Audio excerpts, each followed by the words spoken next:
26 goals in 33 games this season, Benfica's Darwin Nunez is a man in demand, with a reported £65 million price tag. But let's find out today whether he's the right man for Arsenal Football Club. Also, how have the Gunners fared on their international duties, and what did Mikel Arteta say to Xavi about Pierre-Emerick Aubameyang? Yo, what is going on, guys? My name is Bass14. Welcome back to your boys channel. I'm just checking in on you guys during this very boring international break. So hopefully you enjoy this video. Smash a like if you do, subscribe if you're new, and help your boy on his road to 80,000 subscribers. But let's get into the Arsenal news, and starting off with Benfica's Darwin Nunez. We spoke about this guy in our last video. He is a Uruguayan, 22 years of age, on fire for Benfica in Portugal this year. 26 goals, 33 appearances, a striker that Arsenal are targeting. And according to Dario Record in Portugal today, Arsenal have begun the process of signing the 22-year-old forward Darwin Nunez from Benfica. The report claims that it's valued at around 80 million euros. So according to reports in Portugal, the price tag has been set at 80 million euros, which roughly translates to around 65 million pounds. It's a high price tag for a player that's been on fire this season, but is he worth that sort of money? And even according to Mr. Ryan Taylor of The Express, he is beginning to sense that Darwin Nunez has worked his way towards the top of Arsenal's shortlist. Now, Arsenal have a long list of striking targets. You've got your Calvert-Lewins, your Osimhens, your Jonathan Davids, Ollie Watkins, Ivan Tonys, so on. Is Darwin Nunez going to be Arsenal's top target going into this window? Well, it makes sense in some aspects. And that being, as pointed out by EBL, Nunez has the physicality and strength to run the channels and to hold the ball up. He's an outlet and is unbelievably aggressive in everything he does. This is something that Arteta badly needs in his system to increase the overall pressing and transitional quality of the team. Nunez is your typical Uruguayan centre forward. You look at Luis Suarez and in particular Edison Cavani, two very aggressive strikers. Strikers are in the box, they're not standing still, they're always making runs up behind. But also outside that box, they're always on the move. And in terms of Nunez, he has the physicality and the pace to run the wide channels. And that would be very important for Arsenal, because when you've got the likes of Smith Rowe, Odegaard and Saka, these are players that want to combine, they want to move in and out. With the ability that Nunez has to also drift that wide, it would give the Arsenal attack a lot more variation. Nunez also would provide Arsenal with runs and behind, a focal point to win duels and to hold the ball up along with his athleticism and mental aggression, which would enable the block to press high and to get back up the pitch regularly. If we're talking out and out physical profile, Nunez is exactly what Arsenal require. 6'1" in height, a decent turn of pace. He's a very strong centre forward, and as some Arsenal fans might remember from the game that we played against Benfica in the Europa League last year, Nunez versus Gabriel was a good physical battle that even though Arsenal won that game, Nunez gave us a couple issues. However, just like all of the other Arsenal targets, Nunez isn't flawless, because as EBL says, what made someone like Vlahovic such a special proposition for Arsenal was his technical quality and general ball striking. Nunez isn't half as good in that regard, as he's inconsistent and erratic technically. Now in the final third, Nunez is a very decisive player, as you expect from strikers, but unfortunately if you want ball security and to rotate the ball up front, Nunez does have a very inconsistent first touch. Even though Nunez has the physicality to hold the ball up, his lack of a consistent good first touch could let Arsenal down in very decisive moments. Now this all falls into the hand of the Arsenal manager Mikel Arteta. He has to decide now whether he thinks he can work around this flaw, because even though Nunez isn't flawless, he still has so much to offer Arsenal Football Club in terms of the goal scoring prowess, in terms of the physical profile. But just like all of the other reported Arsenal transfer targets in that striking position, they all have their weaknesses, whether it's Isak's lack of goals, Jonathan David being a two-man striker, and even Dominic Calvert-Lewin is a very hot and cold player. That is why it's going to be vitally important for Mikel Arteta to decide which of these strikers has the flaws that he can work around and make Arsenal the best possible team. But for a reported price tag of £65 million, talk to me down below in the comments on Darwin Nunez, and for that sort of price tag, is he a player that you guys would like to see Arsenal splash the cash on? But keeping it on the strikers, here's the stats of reported targets Ivan Toney. 25 games played, 219 duels won, 111 aerial duels won, 59 shots, 28 chances created, 11 goals and 2 assists. Now Ivan Toney is a very interesting profile, because some Arsenal fans absolutely love this guy, while on the other hand you got fans completely opposed to it. But in terms of myself, I actually like a lot of things in Ivan Toney, in particular his hold up play. Now when you're talking about technical security in that final third, Toney is very good at that. He's a player that you can fire the ball into the final third. He's got a very reliable first touch. He's able to link up play, drop deep, find passes behind, a bit like Harry Kane. And even in terms of that physical profile, aerially, he has caused some of the best centre backs in the league this year massive issues. I mean, he was going toe to toe with Virgil van Dijk. like. The issue that Arsenal fans have with Ivan Toney is his overall goal scoring prowess. Despite him scoring 11 Premier League goals, a lot of goals have come from the penalty spots. But I don't think output would be a long-term issue for Ivan Toney, because I think if he was to be in a more creative team, in the box, Toney is actually a very reliable player. He doesn't miss many big chances. Tremendous in the air, very, very good at both feet. I think if we were to sign a player like Ivan Toney, even though there are some fans against it,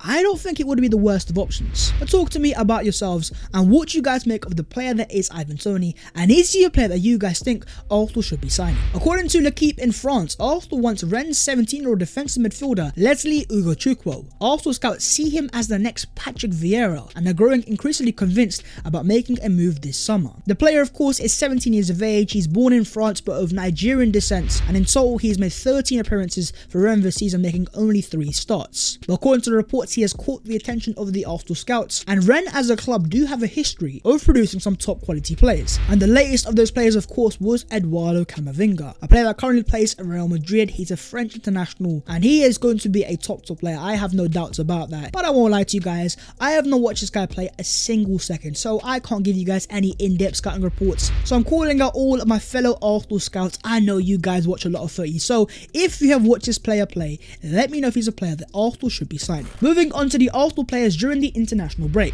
Now, as Arsenal fans, the international break is very boring because we want to see Vibes FC in action week in, week out. But with all the goodness that we have out there on international duty, let's just say that we are slowly but surely taking over the international scene. The first thing you have is Martin Odegaard, who scored for Norway today to put them 2-0 up versus Slovakia. And here is a photo of him after the game alongside his other goal scorer in Erling Haaland. First things first, shout out to Martin Odegaard for scoring. It was a peach of a goal. But secondly speaking, we might need to activate Agent Martin Odegaard, because you know Arsenal want this goal-scoring tall striker who's able to hold the ball up, who's got pace in behind, who's got great potential, and Norway do have a striker who fits all those categories, has the potential, is a superstar in the making, and his name is Erling Haaland. Listen, Martin Odegaard, if there is anything you can do, please, please, please, let's try to make this happen. But hey, all jokes aside, the first thing that we need to do is secure that Champions League football, because if we can do that, then maybe, just maybe, these dreams might just become a reality. Moving on, Kieran Tierney played a full 90 minutes and scored his first goal for his country as Scotland drew 1-1 with Poland. But it doesn't just end there, as you also had Nicolas Pepe, who scored for the Ivory Coast to give them the lead against France. And it gets even better for Arsenal, because you also have young Fuller and Balogun, who scored for the England under-21s. When they return to the Arsenal duty, they're only going to come back as happier players, confident players, and hopefully that transmits onto the pitch. You also had a massive moment for Gabriel Martinelli, as the Arsenal forward made his senior debut for Brazil, coming on in the second half during a 4-0 win against Chile at the Maracanã. A debut for Pele's godson, and it was a very surreal moment in this game where you had ex-Arsenal player Alexis Sanchez on the same pitch as Gabriel Martinelli, and of course those are two players that many Arsenal fans in the past have said are very similar, so a very surreal moment. And you also had William Saliba, the Mbappe of centre-backs, a day after his 21st birthday, making his French debut, as Saliba received deafening cheers and applause every time he touched the ball at the Stade Velodrome. The France fans know a special centre-back when they see one, and that is exactly William Saliba, a player that should be an Arsenal player come the start of the season. But it hasn't been all perfect for the Arsenal players, as Bukayo Saka has confirmed that he has withdrawn from the England camp after testing positive for COVID-19. And even Arsenal's other star boy in Emil Smith Rowe was missing from England training today due to illness. One star boy is out, the other is ill. It's not what you want to see, but if they were to both withdraw for Arsenal's sake, it wouldn't be the worst of things. In particular, a player like Bukayo Saka, who has started so many games for Arsenal this season. He has started to look a bit tired in the last few games,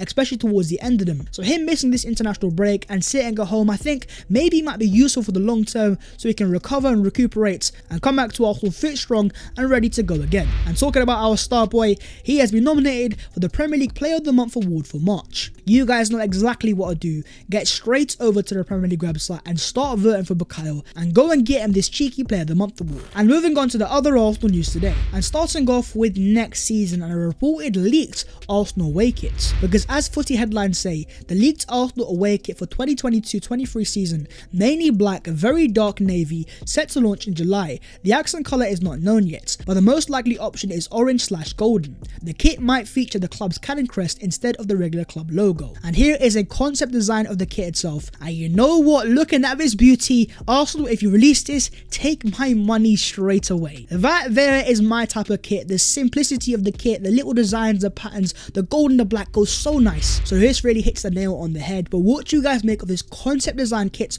of the Arsenal away kit going into next season? And if you were to rate it out of 10, what are you man giving it? According to The Sun in the UK, Mikel Arteta gave a glowing reference of Pierre-Emerick Aubameyang to Xavi ahead of his move to Barcelona. Now Oba is a player that since leaving Arsenal has done tremendously, but only because Aubameyang's doing well doesn't mean Arsenal haven't either. In fact, since he's left Arsenal within the league, Arsenal have only lost 2 games, and that's been Man City and Liverpool. And the report itself also makes a bit of sense because of course Xavi and Arteta have the links to La Masia. They both came through the Barcelona academy, so it does make sense for Arteta to give Xavi a recommendation on Pierre. But what do you guys make of Aubameyang at Barcelona scoring lots of fun, and despite of the stats being in favour of Arsenal, do you think Arteta made a mistake by letting go of the captain? Fenerbahce have confirmed that former Arsenal midfielder Mesut Ozil has been excluded from the Fenerbahce squad. Let's get this clear, I was and I still am a massive fan of Mesut Ozil as a player, and during his time at Arsenal Football Club, I always appreciated his greatness on the pitch, his creativity, his assists, they were beautiful. But seeing things like this only further justifies Mikel Arteta's decision to let go of Mesut Ozil because he wasn't a fan of his attitude behind the scenes. And despite his greatness on the pitch behind the scenes, he wasn't the character that Arteta required. But talking about the Arsenal manager, after wins against Watford, Leicester and Aston Villa, he has been nominated for the March Premier League Manager of the Month award. Unfortunately, I don't see him winning it, but this is still his 3rd nomination of the season. But what do you guys currently make of the Arsenal manager Mikel Arteta? And I know there was a lot of fans against him at the start of the season, but now having seen how Arsenal have progressed this year, the style of football we're playing, do you think Arteta is that guy for Arsenal going into the long term? I'm not talking this year in top 4, I'm talking post that, I'm talking potentially a title charge in the next few seasons. Do you believe in the long-term project of Mikel Arteta? But that is the video there, so if you guys have enjoyed, make sure to go down there and smash a like on it, and also do subscribe to the channel if you are new. If you would like to follow your boy on them social medias, then the links will be down below in the description. But that was all of the latest Arsenal news today, so I hope you guys have enjoyed and been informed as always. I hope you survived during this international break, and I will check in with you guys very soon. Until then, I'll see you later in a bit.